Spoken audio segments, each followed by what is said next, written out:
Bienvenidos a Camino de Vida. Aquí podrás escuchar las prédicas de todos nuestros servicios. Esperamos que disfrutes este mensaje.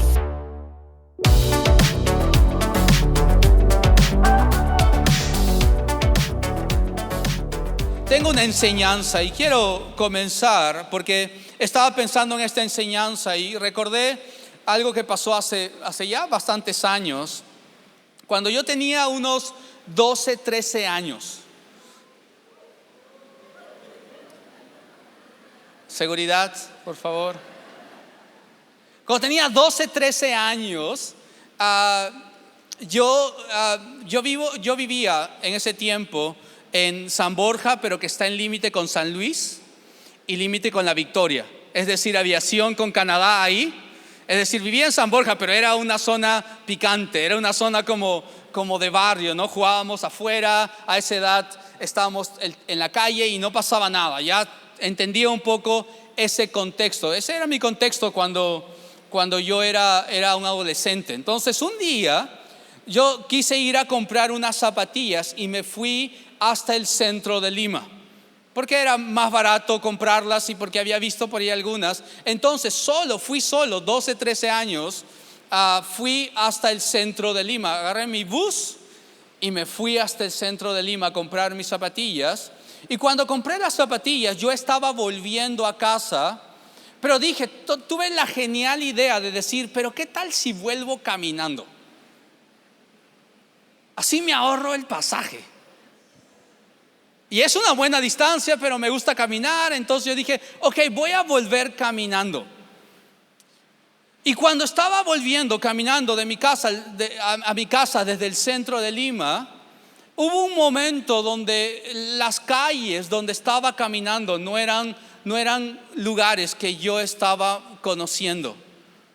Llegó un momento en que yo pensé que estaba yendo correctamente por esa calle, pero comencé a ver, yo no sé dónde estoy.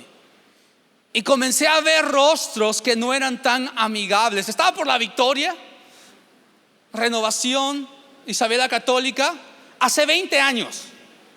No, más. O sea, imagínate lo que era. Yo 12 años, 13 años, ojos azules, cabello rubio, cachetes rojitos por el sol. Si la vida me ha tratado mal, de niño era así. Entonces estaba yendo ahí, yo estaba viendo, ahí estaba, y yo sabía lo que era, porque nací y crecí en un barrio igual, picante, pero yo estaba asustado. Y sentía que cada vez que iba caminando, cada vez más me perdía. Y más me perdía. Y yo dije, ¿y ahora qué hago? Tengo mis zapatillas ahí, ¿y ahora qué hago? Y recordé lo básico cuando estás perdido. ¿Te has perdido alguna vez? Todos los hombres digan amén cuando manejas. Antes de Google Maps y Waze, nos perdíamos. ¿Y qué decíamos? No, yo sé por dónde ir. Y el Espíritu Santo, es decir, tu esposa, te decía, no, pide ayuda. No, yo no estoy perdido, yo solo sé por dónde ir. Hasta que después de 2 horas, pides ayuda. ¿Por qué? Porque nos perdemos. Y yo estaba perdido, pero recordé la regla básica a veces cuando estás perdido. Si estás perdido, ¿cómo puedes otra vez volver al camino? Vuelve al último lugar que era conocido para ti. Vuelve al último lugar. A veces cuando estamos perdidos, queremos seguir caminando y nos perdemos más. Nos perdemos más, pero la regla es, si te sientes perdido, vuelve al último lugar donde era conocido por ti. ¿Y por qué cuento esta historia? Es que nosotros como creyentes, como hijos de Dios, hijas de Dios, van a haber momentos en nuestro caminar con Cristo que nos perdemos. Y quiero leer una historia muy conocida. Creo que por la mayoría de ustedes han escuchado esta historia que está en Lucas, el capítulo 15.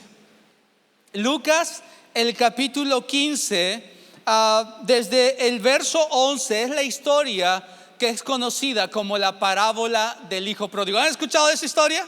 ¿La saben? ¿La han visto? Hemos escuchado muchas veces la historia, que es que un padre tenía 2 hijos, el mayor, el menor. Y el menor un día dice al padre: Padre, dame la herencia que me corresponde porque me quiero ir de casa. Me quiero ir a disfrutar la vida porque he escuchado que vive la vida y no deja que la vida te viva. Entonces voy a ir, padre, dame la herencia que me corresponde. No decía eso, pero ustedes saben, los que predicadores son exagerados. Entonces el hijo dijo: dame la herencia. ¿Y qué hizo el padre? Le dio su parte de la herencia. Y el hijo se fue lejos, dice que lo malgastó con fiestas y prostitutas y todo eso. Y llegó un momento que el hijo menor dijo: pero ¿qué hago aquí? Dice que estaba en una condición de querer comer la comida que le daban a los cerdos.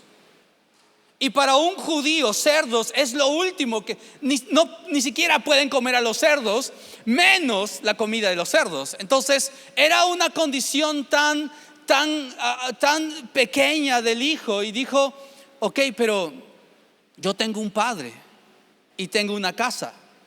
Entonces, ¿qué dijo? Volveré a mi casa y le diré a mi padre: he pecado contra Dios y contra ti, no merezco ser un hijo tuyo, hazme como uno de tus jornaleros. ¿Recuerdan la historia? Pero la historia conocida como la parábola del hijo pródigo no es la historia de un hijo perdido. La parábola del hijo pródigo es la historia de dos hijos perdidos.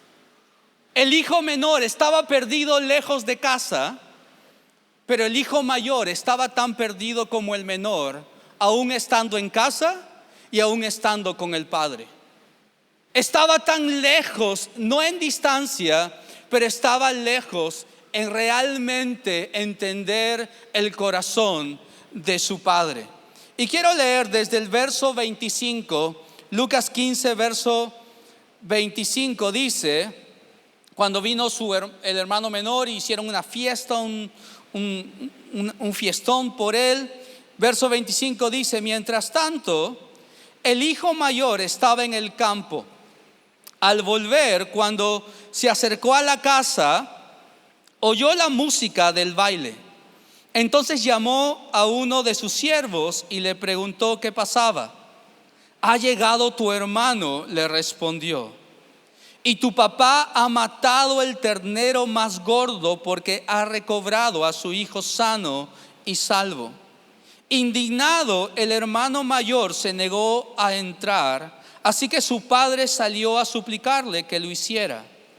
Pero él le contestó: fíjate cuántos años te he servido sin desobedecer jamás tus órdenes. Y ni un cabrito me has dado para celebrar una fiesta con mis amigos. Pero ahora llega ese hijo tuyo que ha despilfarrado tu fortuna con prostitutas, y tú mandas matar en su honor el ternero más gordo. El hijo menor estaba perdido, pero el hijo mayor también estaba perdido. Te puedes perder estando en la casa y estando con el padre. Te puedes perder, puedes estar lejos, no a veces en distancia, pero sí en corazón. Y realmente el caminar con Cristo muchas veces nos podemos perder. Hay momentos en mi vida, yo conozco a Dios tal vez unos 28 años caminando con Dios, y hay momentos en mi caminar con Dios que me he perdido. Hay momentos que sí, vengo a la iglesia, sigo haciendo lo que hago, sí soy un pastor, pero en algún momento de mi vida me he sentido perdido.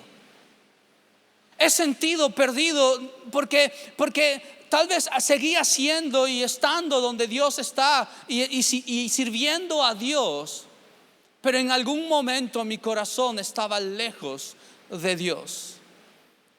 Todos en algún momento en nuestro caminar con Cristo nos sentimos perdidos. ¿Y cómo podemos otra vez ser hallados?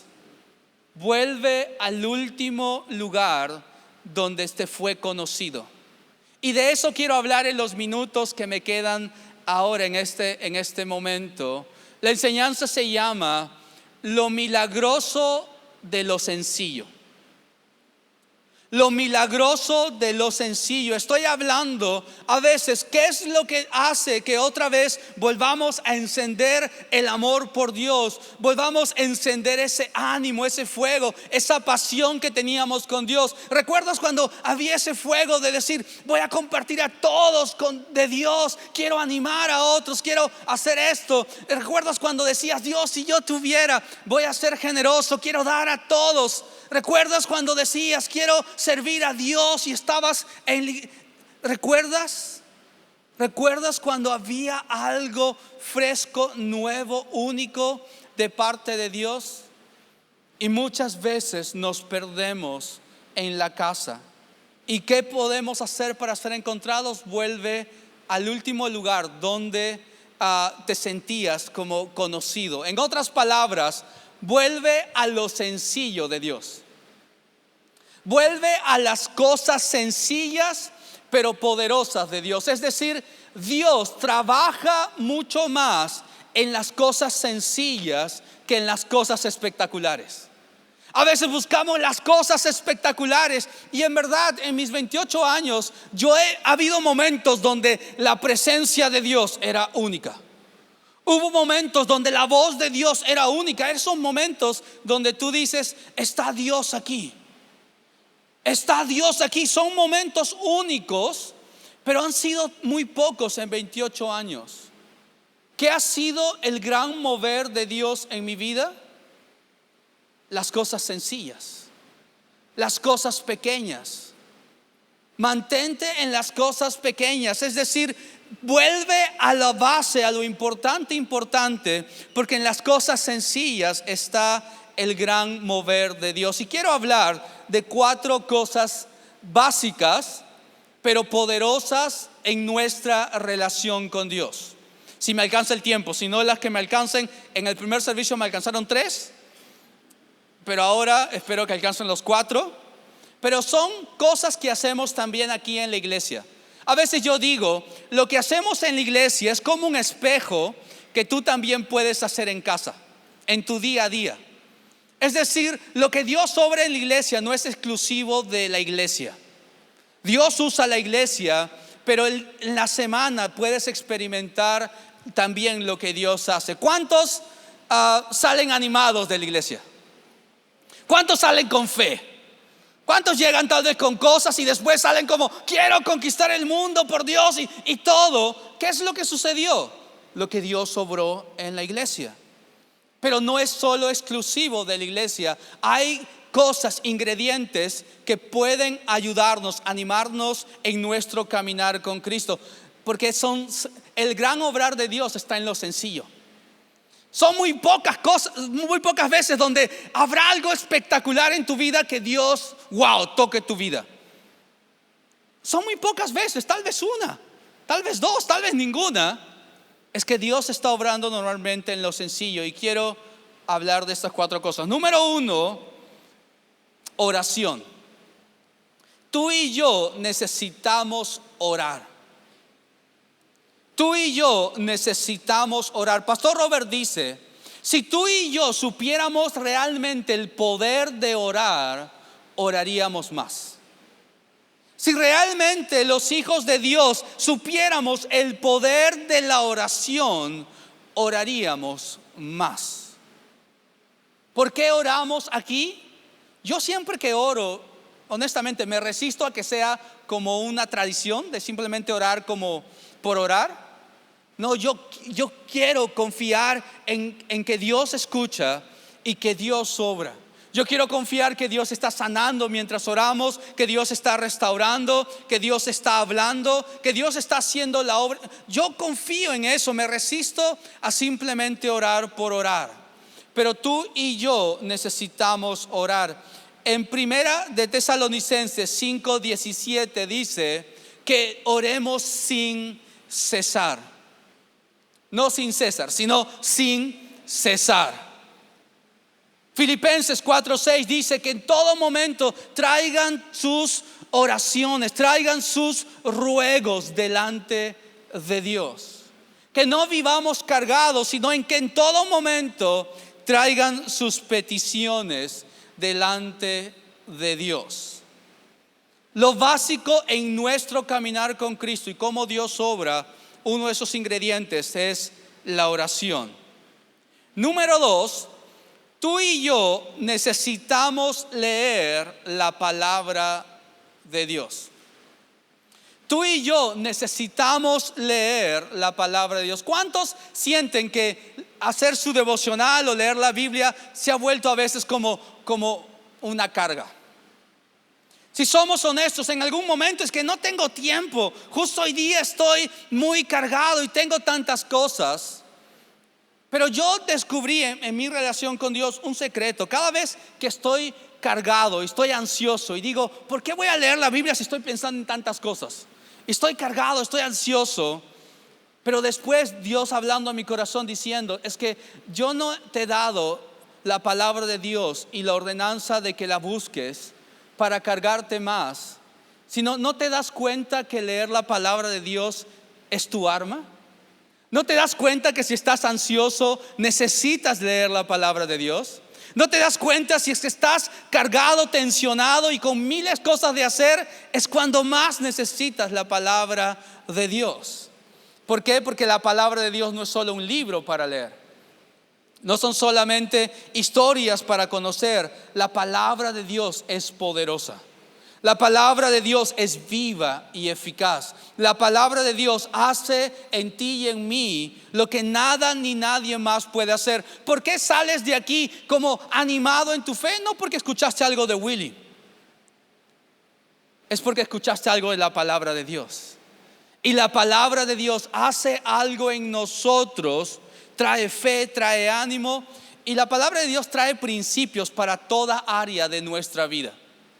A veces decimos, no, la palabra de Dios para cierta área de nuestra vida, para nuestra área espiritual. No, ¿quieres ser exitoso en los negocios? Aquí hay principios. ¿Quieres ser exitoso en la crianza? Aquí hay principios.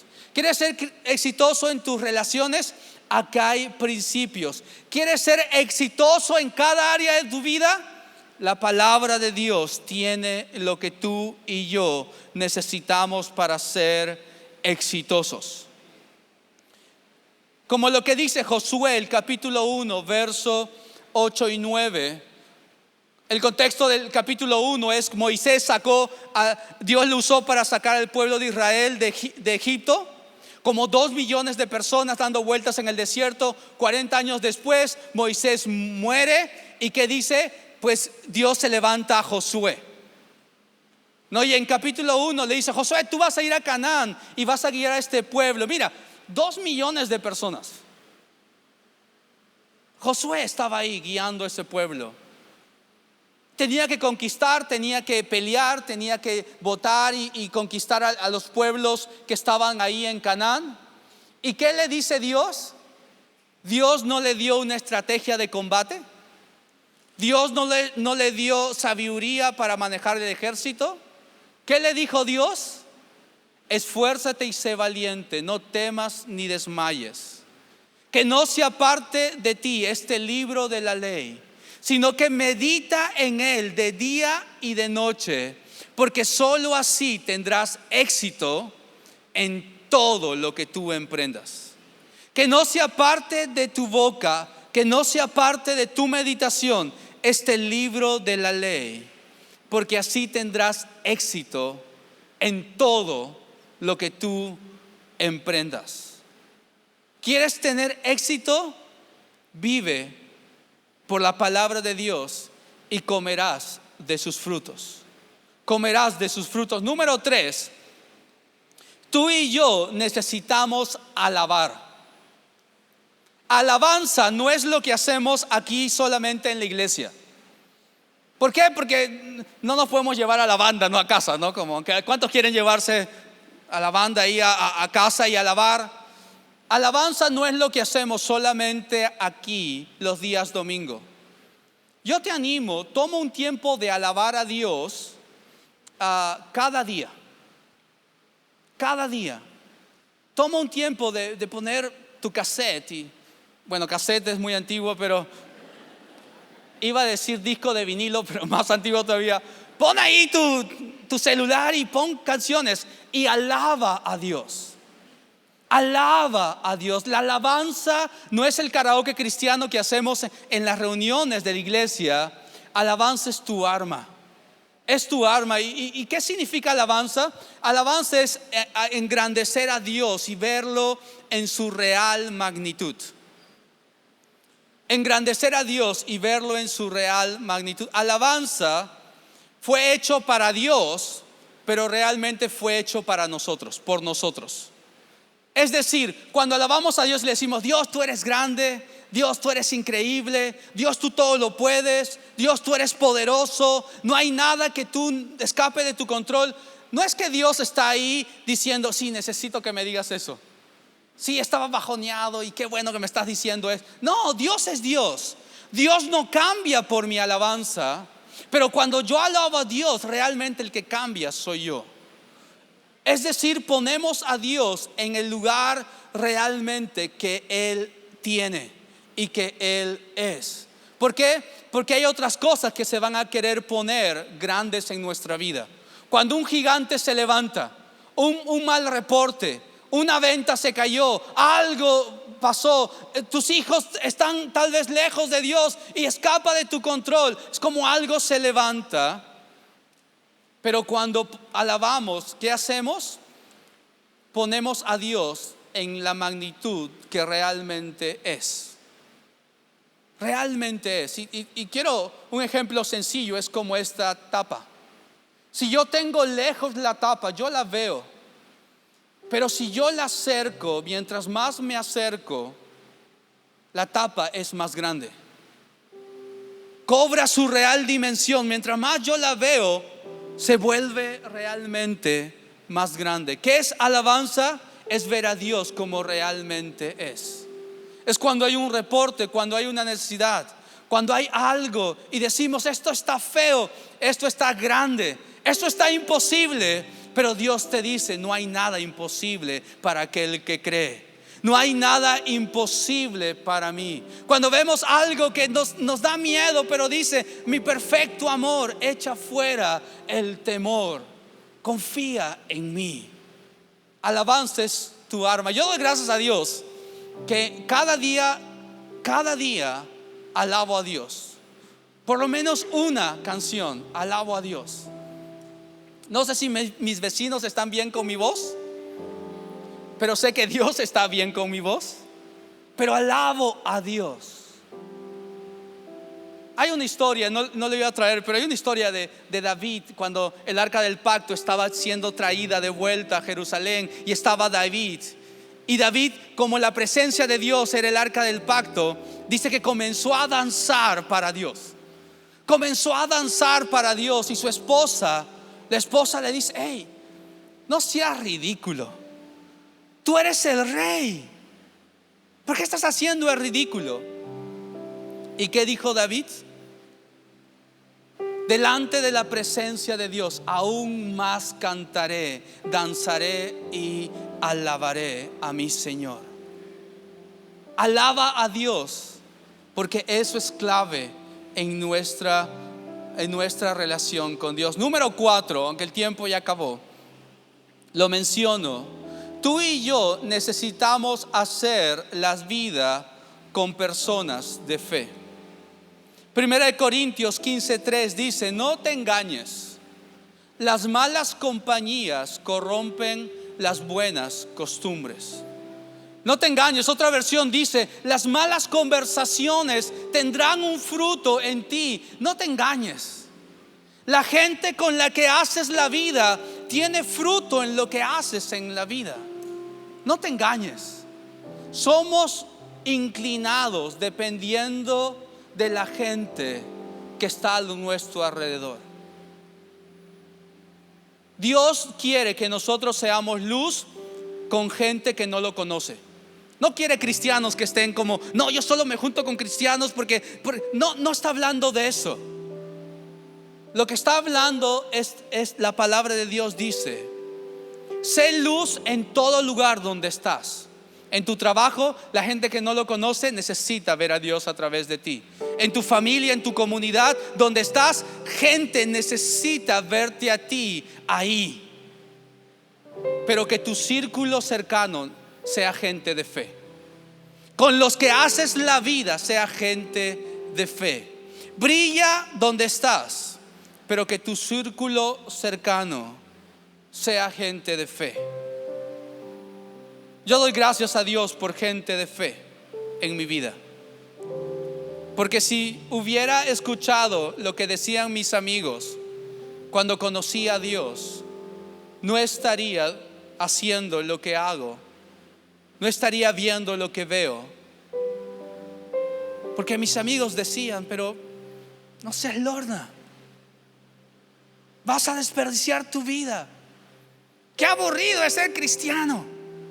Me ponían todas las chapas que hay, ¿no? Ahí son creativos los amigos, ¿no? Como te llaman de todas maneras, ¿no? Como ahora padrecito, y ahora como curita, y el hermano amén. Y ahí sí son sabios en poner todos los sobrenombres. Pero había gente que decía, incluso veía cosas en mí que yo no veía. Gente de fe. Rodéate de gente de fe. Rodéate de gente de fe. No te engañes. La gente con las que haces la vida va a ser fruto también, va a tener fruto también en tu vida. Y termino con este pensamiento: orar, leer la Biblia, alabar, congregarte, juntarte con personas de fe y muchas otras prácticas que son la base de nuestra relación con Dios. Cómo crecemos en nuestra relación con Dios. Muchas veces se vuelven una obligación. Tengo que orar, tengo que dar, tengo que servir, tengo que leer la Biblia. Y Dios no nos dio eso como una carga más para llevar, sino Dios nos dio porque tú y yo necesitamos orar, necesitamos leer su palabra, necesitamos congregarnos con personas de fe, necesitamos alabar, necesitamos servir, necesitamos dar, necesitamos vivir nuestra fe. Hay un principio: lo que Dios nos da para bendición, el enemigo quiere convertirlo en una obligación. No estás obligado a, es el privilegio de poder tener una Biblia. Tú sabes, los cristianos del primer siglo nunca pudieron tener una Biblia, ni siquiera un pedazo. Los grandes creyentes ni siquiera pudieron tener una palabra. Y el día de hoy tenemos tantas Biblias, tantas versiones, tan accesibles, tan baratas, No todos tuvieron ese privilegio que tú y yo tenemos. Es el privilegio de. Y si tú estás aquí y sientes perdido, tal vez simplemente manteniendo. Dios tiene algo fresco, Dios tiene algo nuevo, Dios tiene algo más por ti. Dios tiene algo más por ti. Oramos. Señor, gracias por tu palabra. Gracias, Señor, por cada uno de los que estamos aquí. Gracias, Señor, porque obras en lo sencillo, que no nos haces complicado encontrarte, que no nos haces difícil buscarte, sino que es fácil hallarte, que es fácil conversar contigo, que es sencillo poder tener una relación contigo. Dios, ayúdanos, Señor. Ayúdanos, Dios, a vivir nuestra fe en las cosas sencillas que tú nos das. Ayuda a cada uno de mis hermanos y hermanas, Señor, que todavía hay cosas por ti, de parte tuya, para ellos, Señor. Gracias te doy, Señor. Y si hay alguien aquí que siente perdido en su fe, en su camino, yo sé, Dios, que no hay nadie perdido que tú no puedas otra vez encontrar. Encuéntranos, Jesús. Encuéntranos donde estamos, como estamos. Encuéntranos ahí donde tú sabes, Dios, cómo es nuestra vida. Gracias, Señor. Amén. En este momento quiero tomar un pequeño tiempo para hacer una oración más. Y esta oración es para ti. Si tú estás aquí por primera o segunda vez, alguien te invitó, alguien te trajo, te animó, y estás aquí y tú dices: ¿cómo yo puedo acercarme a Dios? Jesús dijo: yo soy el camino, la verdad y la vida. Nadie puede venir al Padre si no es a través de mí. ¿Qué significa esto? Que el camino para acercarte a Dios es Jesús. Jesús vino a este mundo a morir en la cruz por ti y por mí, para que tengamos perdón de pecados, para que tengamos una nueva vida en Él, para que otra vez tengamos una relación personal con Él. Jesús murió en la cruz por nosotros. ¿Y cómo yo puedo aceptar ese regalo de Jesús? A través de una oración. Romanos 10 lo dice claramente: si confiesas con tu boca que Jesús es tu Señor y crees en tu corazón que Dios lo levantó de los muertos, serás salvo. En otras palabras, serás cristiano. No es cristiano el que va a una iglesia, no es cristiano el que tiene una Biblia, es cristiano aquel que acepta a Cristo en su vida. Y si tú estás aquí y quieres hacer esta decisión, esta oración, le pido por favor, si todos pueden cerrar sus ojos. Solamente pido cerrar los ojos, no porque sea algo místico, es simplemente porque es un tiempo personal y respetamos la privacidad de cada uno de los que están aquí. En un momento más yo voy a guiarte en una oración modelo, pero aunque puedo guiarte en esta oración que enseña la Biblia, yo no puedo decidir por ti. Es una decisión personal. Si tú estás aquí y dices: yo quiero a Dios en mi vida, en señal de decisión, ahí donde estás, por favor, hazme una seña con tu mano.